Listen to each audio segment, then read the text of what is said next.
All right, it is 6 o'clock, so I am going to officially call this meeting to order. If you would all please stand with me for the Pledge of Allegiance.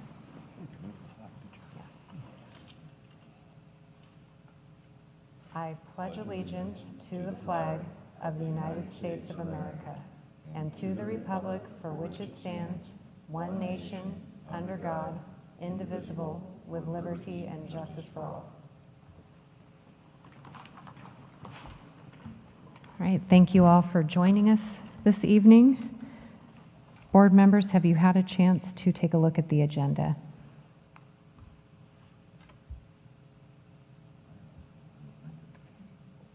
I'll make a motion to accept the agenda as it is. I will second that.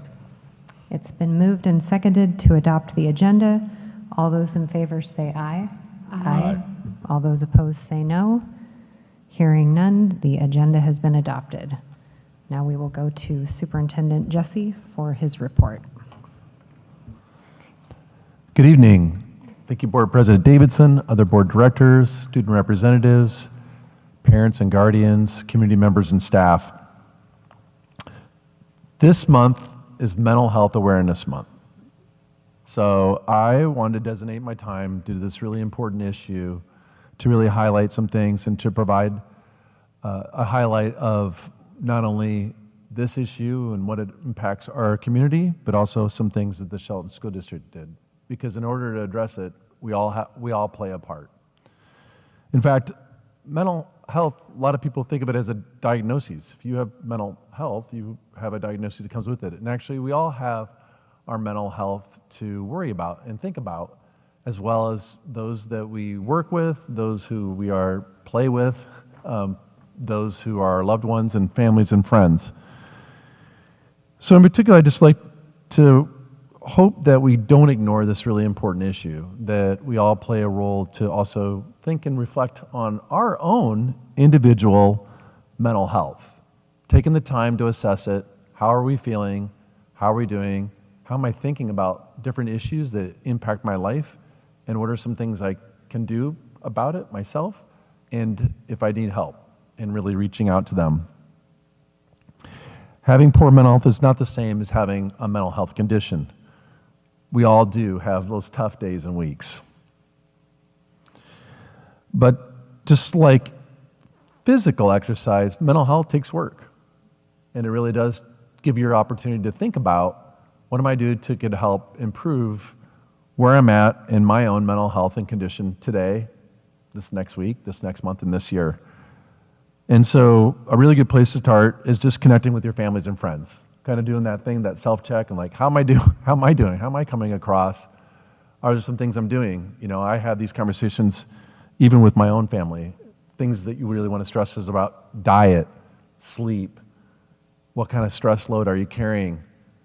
Those are some of the conversations that we should have with each other, as well as sometimes your primary care physician, who may be somebody that you can turn to and support if you need it.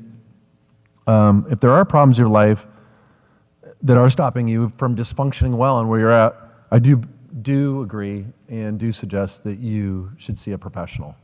And so those are some really important things for me. I really wanted to stress that. In my position, I feel like I am afforded an opportunity to see a lot of issues that come across at all levels within our community, things that come directly from community members, things that come from staff members, and also for our students. And it's really, really important that we think about mental health. And in particular, here for the district, things like structures and routines are really important for students. That stability, the predictableness, that helps to take down some of the pressure, some of the heat that you can have in a classroom or in a school. Building better relationships so that someone does feel like they have someone to turn to say, hey, I'm really kind of not having a very good day. Could be one of those blue kind of days that everyone does experience, and an opportunity to check in and feel safe enough to have that conversation with the staff member, whoever they may be in each of the schools. We've added an employee assistance program, just recognition that sometimes someone needs to turn to when things are not going so well, or just even just as a check-in, just as a regular check-in you would have with your family physician. I think it's really important, and we do know that our employees have taken really well advantage of that program. It's not there to provide counseling services, but is a conduit to bring in information, answer questions, and to help direct them to the best sources within our community. We do continue to monitor factors for our students, some of the risk factors, and addressing them. Homelessness is one example, shortages of food, and again, lack of sleep. I can tell you right now, as someone working in schools, sleep is so critical, and I just think of so many issues that come from it. Usually about 80% of the students facing discipline are short on sleep, one form or another. Adding mental health supports in our schools, we've done that the last 2 years. I feel really good like that. I think filling in the roles, counselors have a critical role, but there's other professionals that we do need, like family support workers, and then also our community mental health agencies themselves. There are different skills, there's different experiences and different capacities in that area. And then the last is the thing I wanted to stress was literally around cell phone usage. In particular, for our students, I really want to stress during, again, Mental Health Awareness Month, that we really think about what is the role that we have with devices, in particular personal cell phones, a lot of the risk factors that are out there for that. I've stressed this since I've been here. I do not diminish the impacts, and I think the more as time goes on, people will continue to hear more impacts around all the things it does. Anywhere from that blue screen being on right before they go to bed, which does impact their sleep, to some of the ability to have constant reinforcement, to images that they put out there about how everything's perfect and life is not perfect. Those are just some of the things I would want to stress for us, and that I would do encourage families to have conversations with their student just about cell phone usage, and really trying to put some regular guidelines and rules and restrictions on it so that it can help support them. We know that, again, suicide rates, drug and alcohol rates are up, in particular before COVID. This is not just a COVID thing. This is actually being tied to, again, the prolific use of personal cell phones that happened over this last decade. So I just want to stress that. I do care about everybody, and I just wanted to take this moment to give this public announcement around mental health and just trying to stress it as we all play a part in it. So I just want to say thank you. All right, thank you for that thoughtful reminder and report.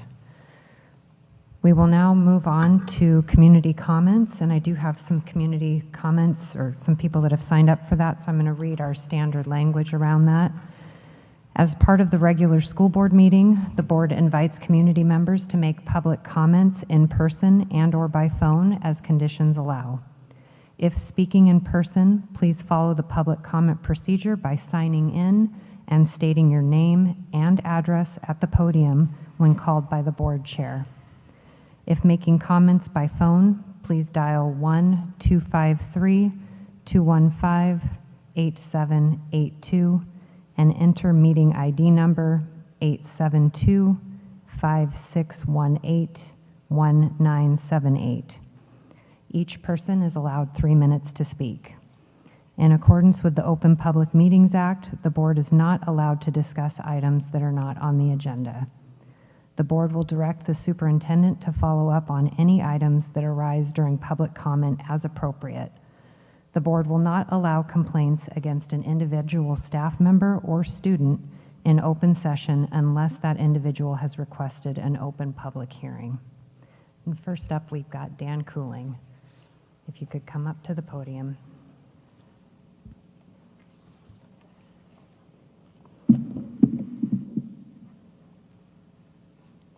It's a little different on this side. My name is Dan Cooling. I am up on Wyoming Avenue. I want to start off and say the senior awards night the other night was amazing. A little bit of my history. I struggled in school, being neurodiverse, ADHD. School was tough for me. And during my time, college was the only choice you had, or else you were just going to end up destitute, was kind of the guidance counselor method. I didn't go to college. I struggled. I tried. I jumped around. And I consider myself pretty successful now through certifications and the work that I do, that I get to be a part of that in the workforce development I do and see people achieve their version of success in different avenues by taking certifications, by choosing STEM careers. So I'm so excited and was so stoked to see a lot of young people get up there and get awards for nursing, for IT. It's my dream to have been able to be part of that class and be recognized for those important career fields down the road. And to see the proud parents there, the family members, the friends, and everybody in the audience celebrating those students and their career paths going forward in our community. It was truly amazing, so I want to give a big recognition to the staff for putting that on, for the school district, and to the kids and the families who put that. I also have a daughter who's graduating this year, so getting to see a lot of that. One of the areas, and I come at it from opportunity, to see all those students recognized was amazing, but I think we missed out on a section of students. And I know there's nothing, senior night's moving on forward, but for next year to see is, and I think it's just kind of always been this way, not only in our school district, but in all, it's the Running Start students. So the Running Start students come in, and this is typical in most high schools. They're discouraged from the beginning to take Running Start. No, you want to be here, you want to do your social, emotional, those kind of things. And believe me, they would have tried to sell me running. I wouldn't have done it as a kid. It wouldn't have worked. My oldest daughter went through Running Start. I encouraged my younger daughter to go through. She was a little upset that they didn't get recognized, but conversation we had afterwards, hey, it's fine, we'll move through that, we can do it for better. But walking in, I did see some other students that were really upset because they didn't get recognition for other things. And up on stage, young people were touted for, they did schooling, they did work, they did these certificates, and so did the Running Start students. And I know Running Start has always been kind of like, oh, they're not FTE and stuff. These students that I ran into and talked to afterwards still come back to the school. They're still held to the Beyond plans. They're athletes, they're participating in those things, and I think we have an opportunity moving forward to include them in that. And I'll throw out, I know my time is up, I will throw out, I just don't want to throw a problem out there. I'll be part of the solution. You have my number, you have my email. I would love to be included if that's needed in ways that we can recognize all of our students' success individually going forward. Thank you for your time. That was a quick 3 minutes. Thank you. All right, thank you. Next up, we've got Sean Lotz.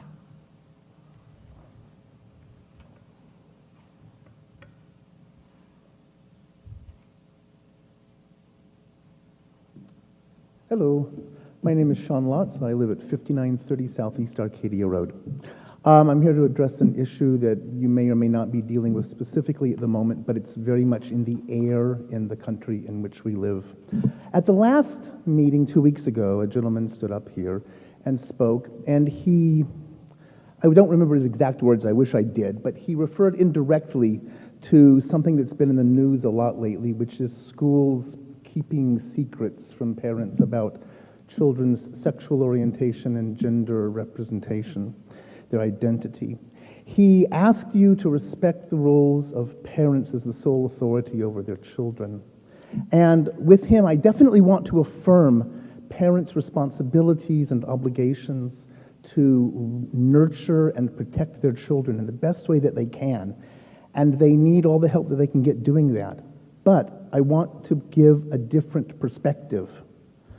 I want to be clear, I'm not going to ask you to thwart parental responsibility in raising children, but I do have a perspective that I think you need to hear when you're thinking about these over the year.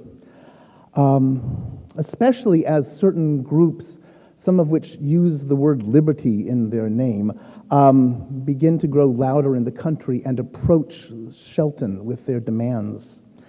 These are individuals and groups who would urge and sometimes even intimidate you into using the coercive powers of the government-run school system to deny freedom and liberty to young human beings who are the students in our schools.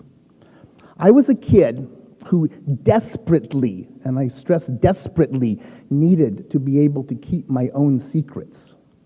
I needed the freedom to decide what to do with what I knew about myself. It was a matter of life or death for me. I needed to find adults that I could confide in just a little bit, whom I could trust to keep my secrets for me, to allow me the liberty to make my own decisions about when and how I would reveal myself to my family.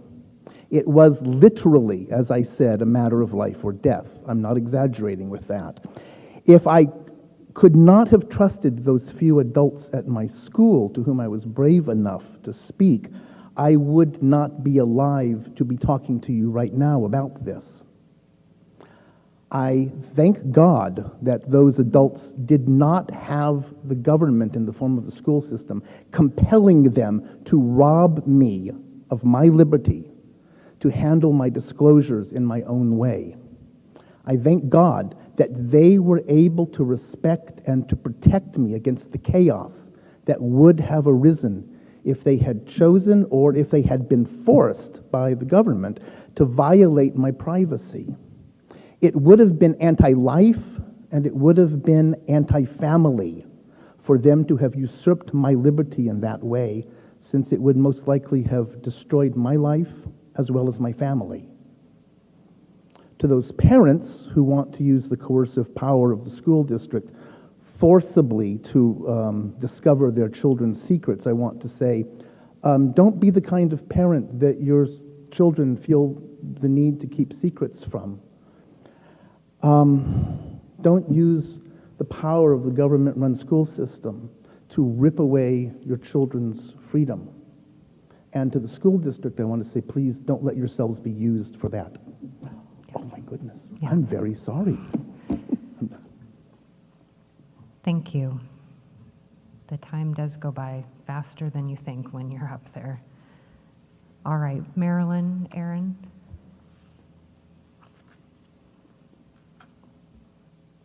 Hello, my name's Marilyn Aaron. I live out Cloqualum in Shelton.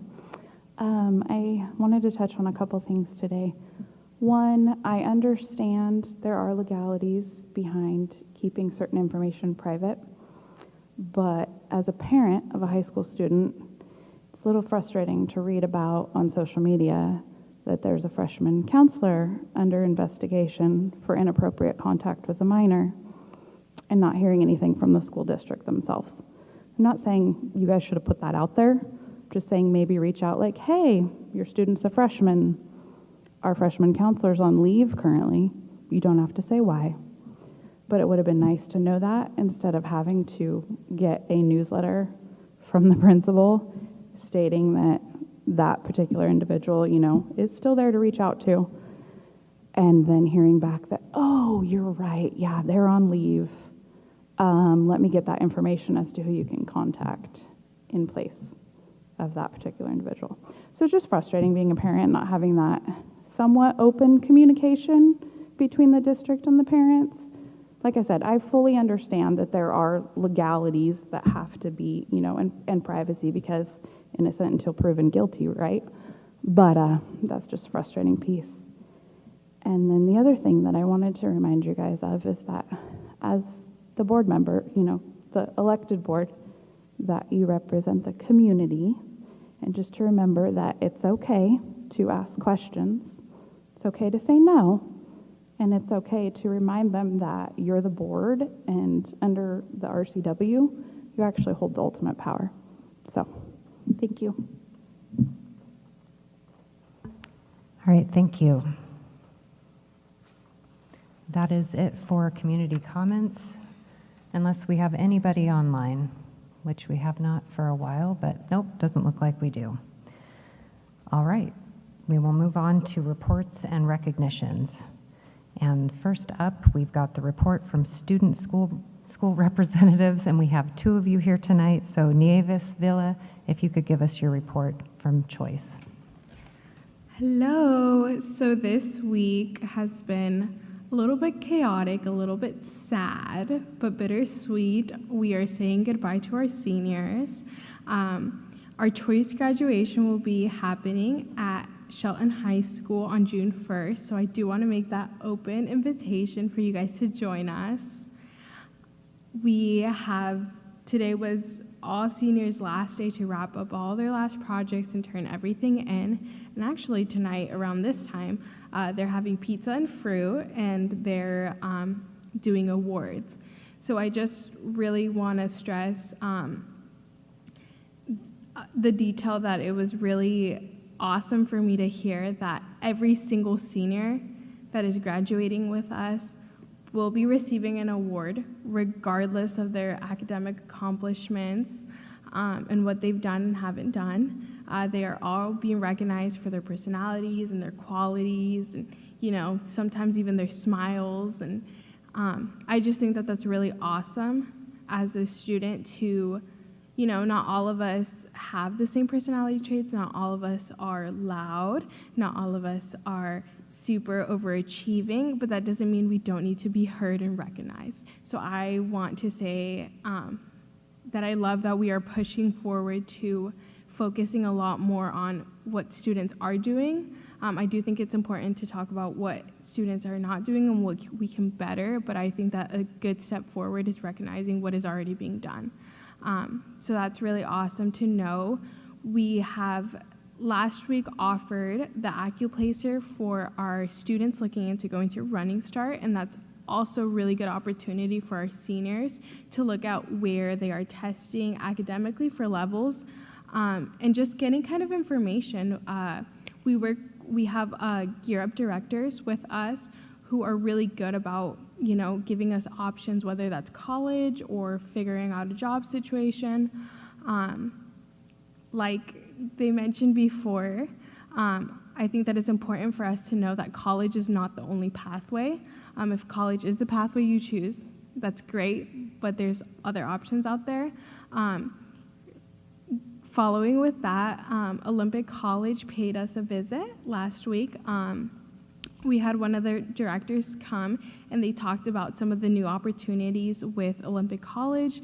And what I thought was really interesting is that she highlighted a lot more on the apprenticeships and the job opportunities that are now open, more than academics. We hear a lot about academics, but I think that it's important for students to know that maybe you want to work with your hands, and that there's opportunities for that too.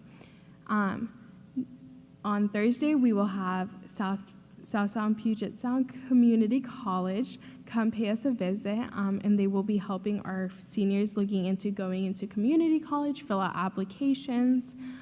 We've also started helping students with the FAFSA and WASFA applications and the financial aid part of it, if they're looking into going to college this upcoming year.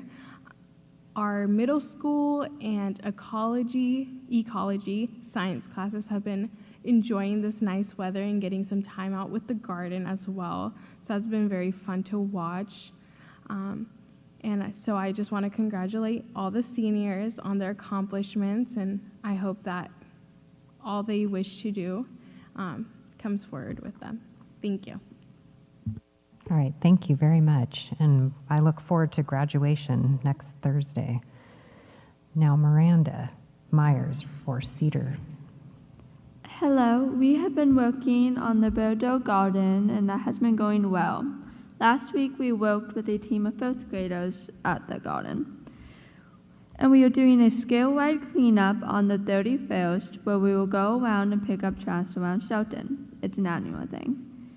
And tomorrow, ASB and some volunteers are doing a car wash from 2:15 to 6. And we are still accepting applications for next year for all grades. You can find the link on our website. And we are starting the process for getting next year's board representative. Our last day for seniors is June 1st, where we will celebrate them during our senior assembly and give out awards and stuff.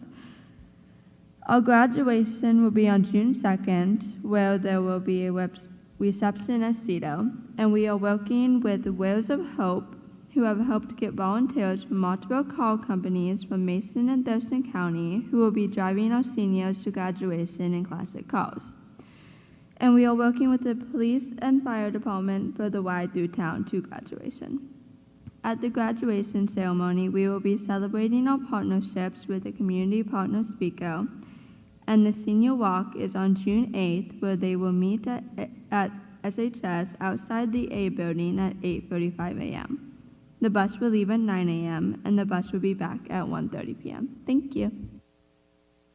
All right, thank you both. And Richard is traveling, so he's not here with us tonight, but I am going to give it to our superintendent to do the recognition of our student school board representatives. Thank you so much.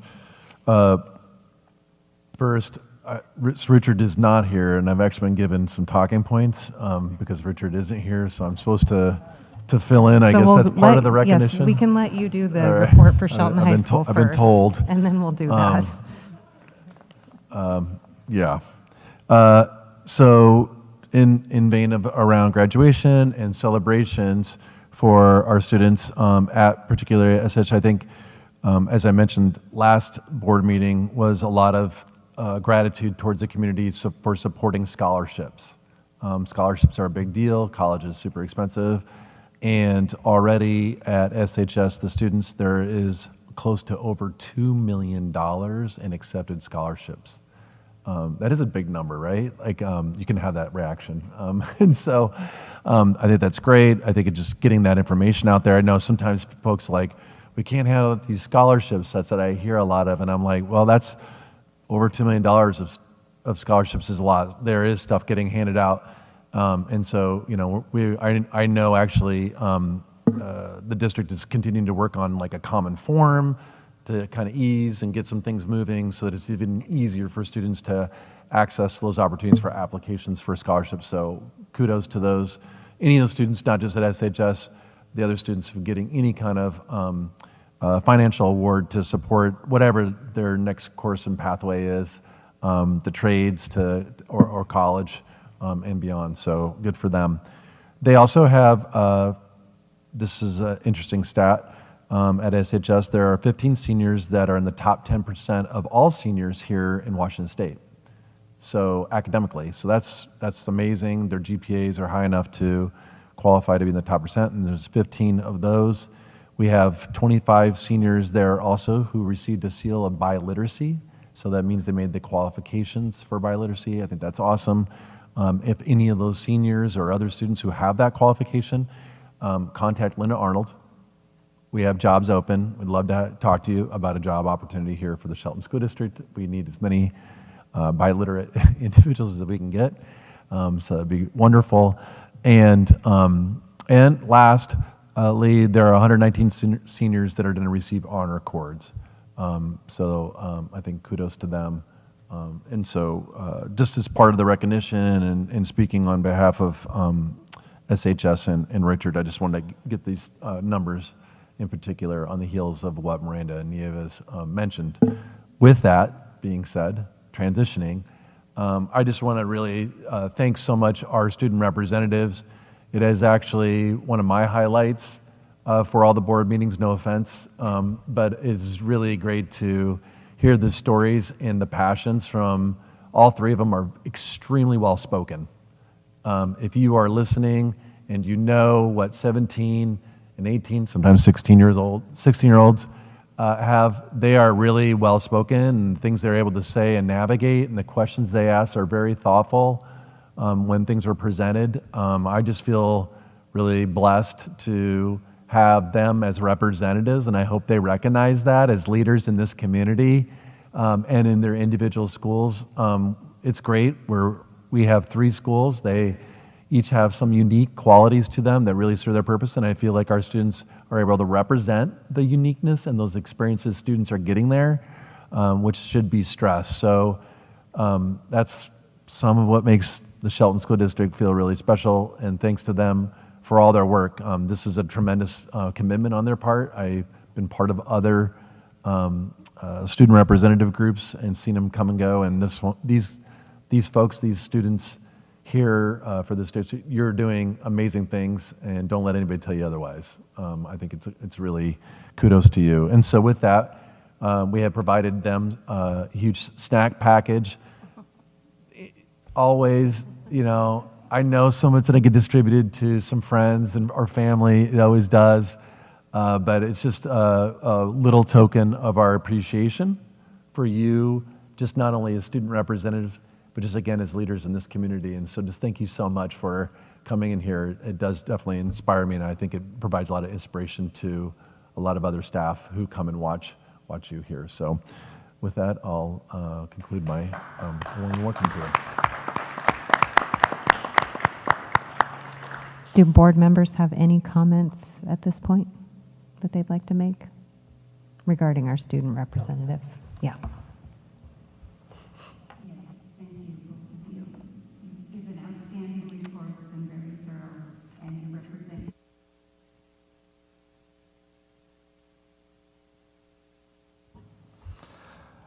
You guys have done a great job. You're the other side of the coin. We get, the filtered version of everything going on through, the superintendent and principals and weekly updates and all that. But if we really want to know what's going on, you guys give it to us. You speak beyond your age in ability, in open forum, and it's been just super to have you guys here and be able to talk to you. So thank you very much, and God bless and everything you do. Thank you for coming each time to the school board meeting. I know it's not very exciting on a Tuesday night, and you all have very busy schedules, very impressive jobs, and I wish you the best in your futures at college, and thank you for coming and sharing your perspectives and your hope and joy for the future. It's refreshing every week to remember why we're sitting here. Yes, I think they've said it all, but honestly, it's been wonderful having all of our student representatives. I know we had a different one for Cedar at the beginning of the year, but Miranda, you've stepped in and you've been amazing. Thank you. And Nieves, I've had the honor of hearing you speak at the Board of Health too. So I know just how involved and just all three of you are very well spoken and always give us a good pulse on what's happening in each one of your schools. And you've come to every meeting. I've been on the school board for 8 years, and every year we have amazing student reps, but I think you guys really put it up a notch this year. So thank you very much just with all of your feedback and your just engagement with what's going on with the school district. We really appreciate it. So thank you. All right, now we will go into the consolidated program review update, and Marianne Marshall is going to give that to us.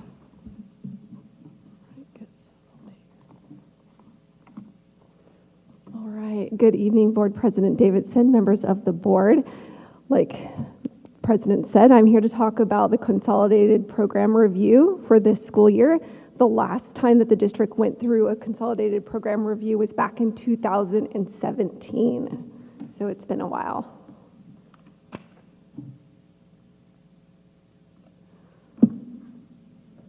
All right. So with a consolidated program review, it usually will last 75 days. So this year it started in December and we went through May. And what they do is they look at our state and federal programs and they want to make sure that we're in compliance. So they'll look at things like, did we have the right documentation that we needed? Was there appropriate written descriptions of the district's processes, just to make sure that things were taken care of? And then based off of that review, they'll tell us if we are compliant on those items, or they will tell us if we don't have enough evidence, they'll tell us that we are not compliant and we'll have to do some action plans in order to become compliant.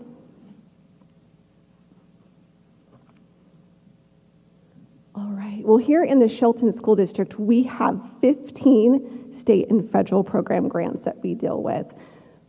This might look different district to district based off of if you qualify for these grants. Some of these grants can also be competitive. So while the Shelton School District has 15, the Olympia School District, other school districts, their number might be different than ours. But these are the state and federal grants that we work with here in the Shelton School District.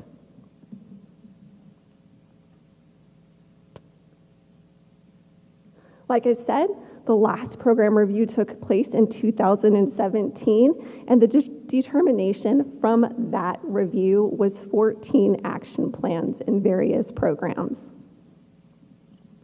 Oftentimes when we do have an action plan, OSPI will give us time to become compliant, and we work with OSPI with a detailed plan of how we're going to make that happen. All right, so on May 15th, an email came through the district, which was super exciting. And so they sent to us their determination on how we did with our 15 state and federal grants. This is just a copy of the email they got.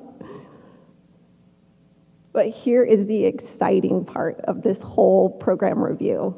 We were completely compliant. That has not happened in the Shelton School District for 25 years. This was an intense process that I know put a lot of us through stress.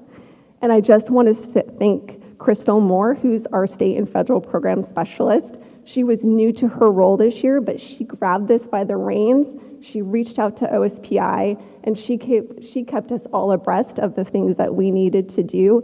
And it was because of the teamwork and collaboration that we got to this end result. And I can't tell you how exciting when that email came through, we were all jumping up and down. Not because we didn't think we were gonna pass our review, but it was just showcasing all of our hard work. It's a lot of work to stay compliant, and we did it. So I'm just really proud of us. I get really excited about it. Since we were fully compliant, we probably won't come up for another review in 5 or 6 years. And I failed to mention one thing. Districts across the state were chosen to go through a comprehensive program review. We were the only district out of the entire state that had to do a full review of all of our programs. So we probably won't have to do one for a while, but we're just excited about the hard work we've done. All right, I'll open it up to questions. I've got a question. Is it just a random thing that they choose who's going to get the full comprehensive review? When you're saying that we're the only school district that had every program, is that just a random thing that they choose?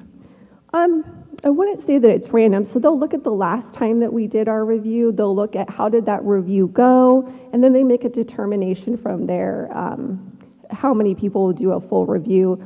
It's a lot of work for OSPI and the district to do a full review, so they don't have the capacity as well to do a full review on multiple everything. Districts. Okay, that makes sense. Well, congratulations. I mean, I can see from everybody's head that I would imagine it's a lot of work, and to be able to have that score is incredible. So congratulations on that. That's great news. Are there any questions or comments? So looking over that list, it says foster care. Will you explain the school district's role in foster care? So we like to make sure that when we have our foster care students that we're providing the services and programs that they need in order to be able to fully access their learning. So it's connection with another social service in town. Yeah. Good. And congratulations, that's wonderful results. Yeah, thank you. When we talk about a review for our school district, does that necessarily just target the system inside of our school district, or is it kind of targeting all the schools combined and the systems that all come together to be the school district? Yeah, so when we look at our state and federal programs, it does encompass the entire district, but there are schools within our district that qualify. So like if you have Title I, right now our K through 6 schools have Title I, so we have to make sure that each of those buildings are staying in compliant within their programs. So it's just not the district, it's layered. It's going through and making sure that each of our schools are compliant within those programs as well. That is a lot of work. It is a lot of work. Thank you. Thank you for restating our point earlier, Ms. Villa. Good question. I'm impressed at the improvement above all, going from 14 in the last review where you've had recommendations of changes or improvements to down to 0. Holy smokes, strong works. Yeah, good job, guys. Yeah, thank you. Thank you for your hard work and coordination on that. That's a lot of work. So. Thank you. Yeah, thank you very much. I don't think we have any other questions, but it was nice to see your enthusiasm for this wonderful. This feels really nice. Yeah, I'm sure it does. Well, I guess I have one more question then. What happens if something didn't? Would that just mean more reporting until you did finally pass it? It was just going to extend it, kind of like our audits and, yep, okay. Yeah. Yeah, I'm really glad that this is done. Yeah. What a nice thing to have done before graduations and everything. The team worked hard, and I really appreciate Brenda and Linda and every single person that contributed to this CPR. They did a great job. Yeah, that's great. Thank you. All right, thank you. Okay, 5.04 is the budget status reports for February and March 2023. And Brenda will give that to us. I'm not going to jump up and down, but we were excited about that, I just have to say. So I'm presenting tonight to you February and March fund balance budget status reports, and you'll understand why I'm saying fund balance as I get deeper into this. I'm just going to go through the March balance since that's the most recent. General fund, as you can see, we're trying to begin to grow that fund balance. We've been spending some hard work doing monthly meetings, going through things with fine-tooth combs to grow that fund balance back up again. So we ended March with $784,444.15 in the general fund. Capital project funds, you see the fund balance is in a negative mode. That does not mean that we are in a negative status. We do have over $15,000 of cash in that account, but because you have to post liabilities into there, sometimes you will see it dip, and you have seen this one other time in the capital project fund. So that will fix itself as those liabilities come off of there. So we ended March with a $5,983.40 negative fund balance, but again, there's a little over $15,000 in cash in that account. So it's just the school way of accounting. And I won't go into the nuts and bolts. Debt service fund, once again, that's growing with the tax dollars. We will be paying the interest on the bonds on June 1st. So we ended March with $948,830.74. Associated student body, we have a little glitch in the system right now, a general ledger account. Every account, the hundreds of thousands of variances in account codes, have a crosswalk that they post to. So I'm running a report and going one by one to figure out where the variance is in Associated student body. We do have $629,333.90 as of March that is in that account, but you'll see on the fund balance report, it shows you that there is a difference in the general ledger account. So we know that one of those crosswalks is not coded correctly, and I just need to find it. So transportation vehicle fund, we ended March with $445,672.82. At the last board meeting, you saw the brand new bus out front. We will be paying that invoice on May 31st, so you'll see a reduction there. And of course, the scholarship funds, which you just awarded some Drake Scholarship money. We ended the Drake Scholarship with $209,988.09. The Mike Johnson Memorial has $3,246.68, and the Volk Memorial Scholarship has $26,301.12. So, do you have any questions on those 2 months?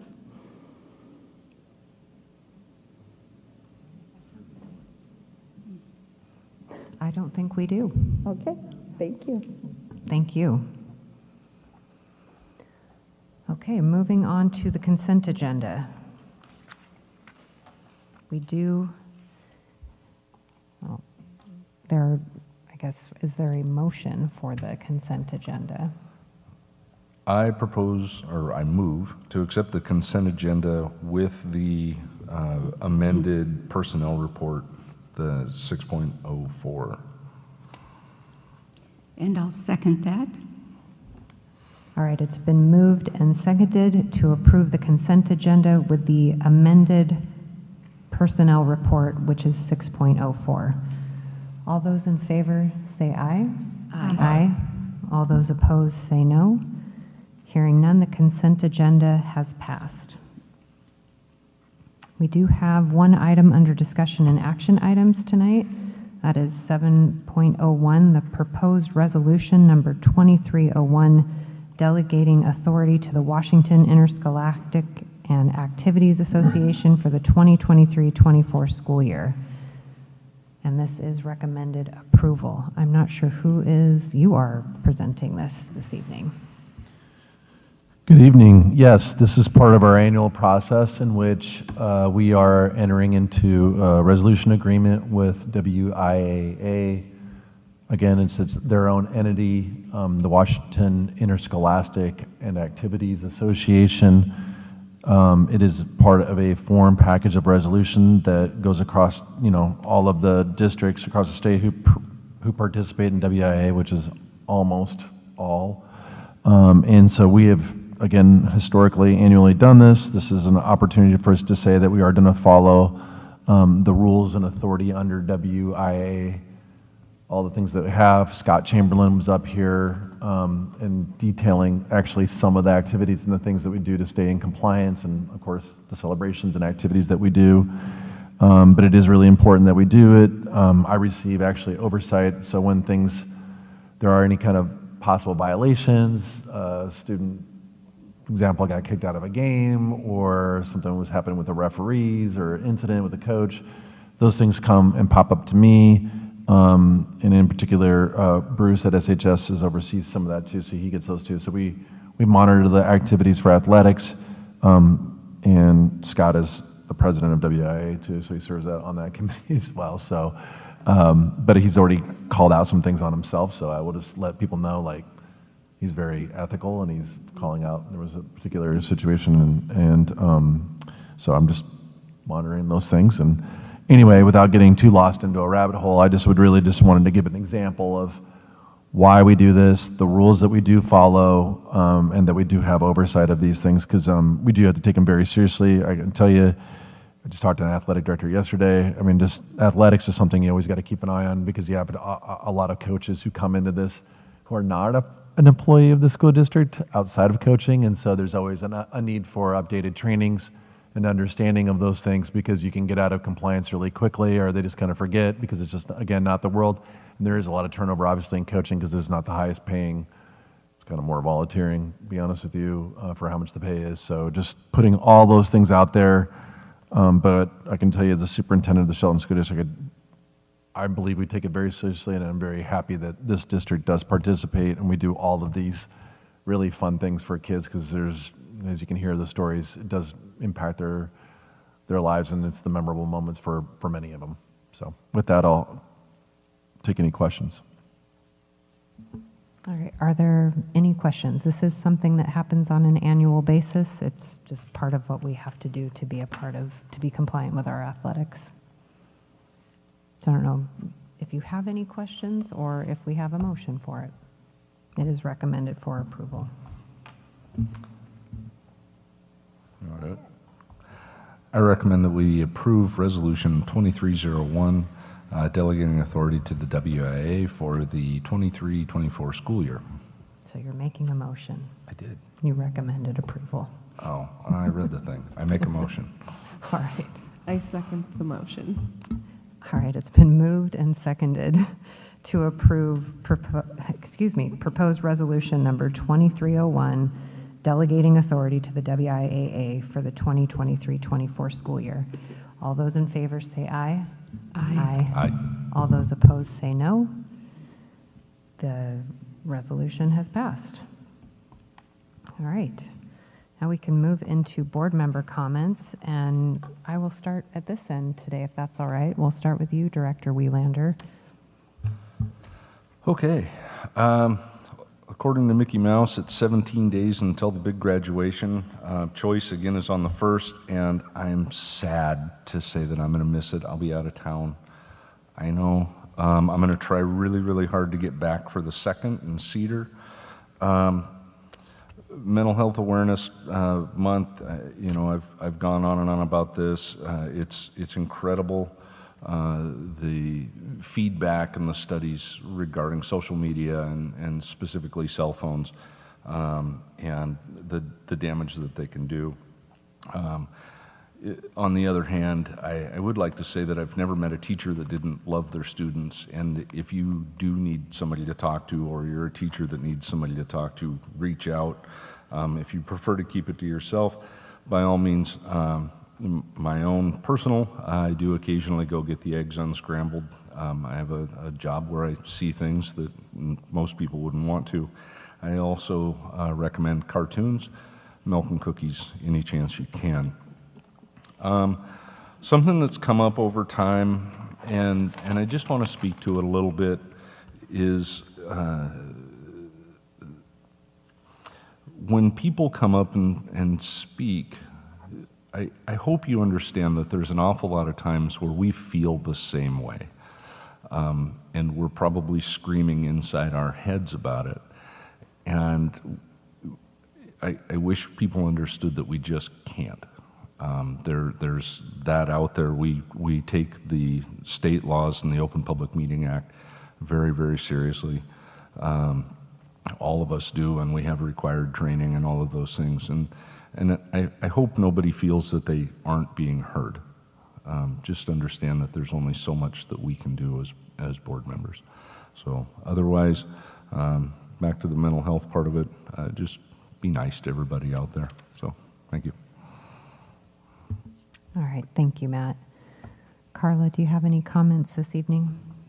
Just briefly, I wanted to say that the Shelton High School Awards Assembly Awards event was a very satisfying event to see all those kids in our community get scholarships.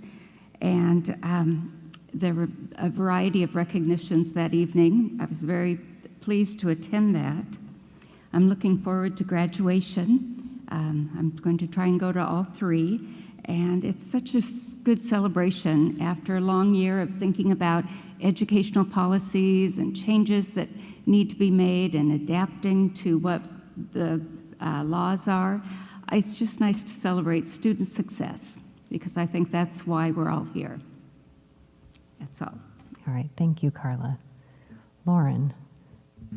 I would like to thank everybody for their comment and coming here tonight to support our students. Would like to recognize the hard work and many roles schools play in supporting students and community mental health.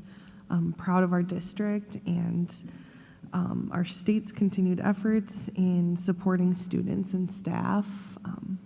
Schools have to play a lot of roles, not just in education, and it's a lot of work and resources, and thank you to everybody that goes above and beyond. I would also like to say I was honored and privileged to attend the button robe ceremony last week. It was beautiful, and I was just amazed at all the hard work and community that came together to create these beautiful pieces of art for students and their families, and just be part of this small, powerful community. It was really great, and thank you for continuing that. All right, thank you, Lauren.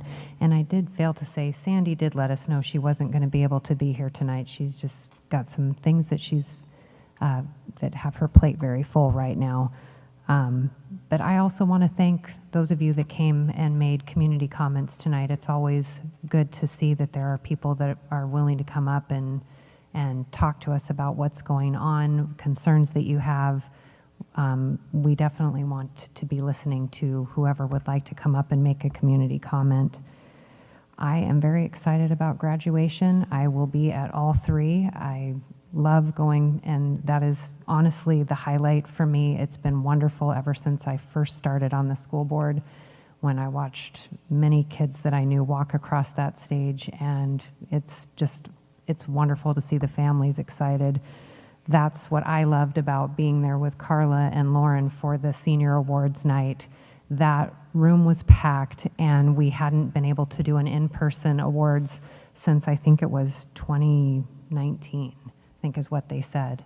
So it was wonderful to do that. We loved being a part of, being able to read all of those personal statements from the students was just such a small window into student lives that, you only get to see by reading what they've written. And to see all of the community support. We have so much wonderful community support. Just all these groups that have some pretty big scholarships for our students. I mean, it's just amazing to see. And it's not just for those going to college.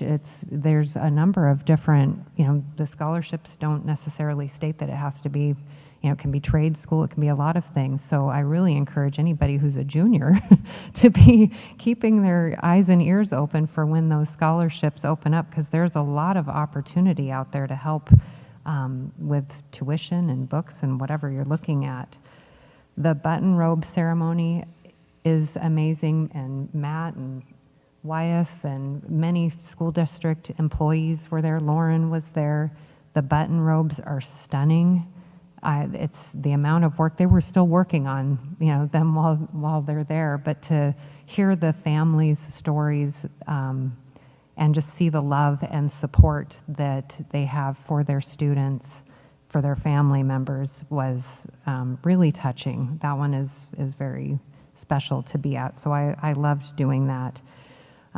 It's just the end of the school year is rapidly coming to a close at this point. I was at a Board of Health meeting earlier today. That was good. I would love to talk to you a little bit more about maybe how the school can partner with some healthy initiatives for our community. I think that would always be good. But yeah, we've got a long Memorial Weekend coming up, and then it's graduations and the end of the school year for all of the schools. So it's an exciting time. Thank you all for your hard work and for the reports that you've continued to give us. At this point, we do not have any need for an exempt session that I am aware of. So if there is a motion to adjourn the meeting, we can be done. I'll make a motion to adjourn the meeting. I second the motion. All right, it's been moved and seconded to adjourn. All those in favor say aye. Aye. All those opposed say no. No. All right, it is still passed that we will adjourn, but we do need to stick around for signing of the documents.